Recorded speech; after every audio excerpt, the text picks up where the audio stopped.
I mean, one might say that y'all were all having conversations about the same ride, or the same couple of rides. Anyways, that being said, that's why that was happening, right? Was it just people were just unhappy with the competition? Yeah, I think so. I think it was clear that in what's hardest ever in your career as a driver is you're winning races and dominating or whatever, and now you're not, right?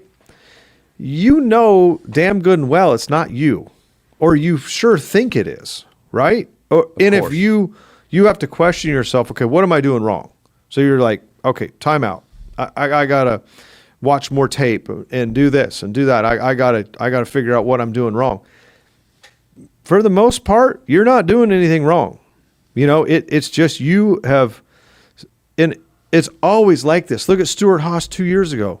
They were unbeatable. And then the baton gets passed to this organization, and then that, and then that. And it's always a battle. It's always a battle. But what happened was we were dominant, and then we slipped a little bit, and then we never made that cycle again. Never. Not every once in a while. And we did get a win here and there. Okay? Right place, right time. But we had star athlete drivers, an elite group of drivers. And so they could win with a 10th place car fairly easily if you gave them a chance. Right? And so, but we just didn't quite ever make that cycle again, like some of the other teams, did. Hendrick down for a while, and then they pull it back together and get back up there, and there's always a jockey.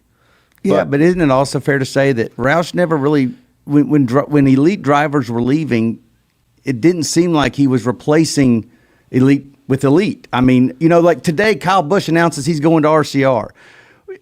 Aside from Brad doing his ownership deal last year, is it not fair to say that Jack Roush never really went and paid for those elite drivers to come fill the Mark Martins, the Jeff Burtons, the Greg Biffles, and all the people that were Carl Edwards, Matt Kenseth? I mean, the list is endless, and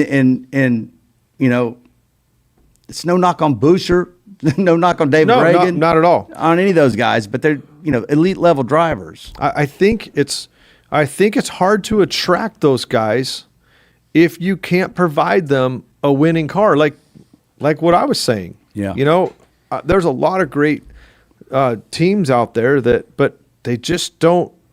If they're going to win races, it's going to be by restrictor plate, or they're going to get up there and win.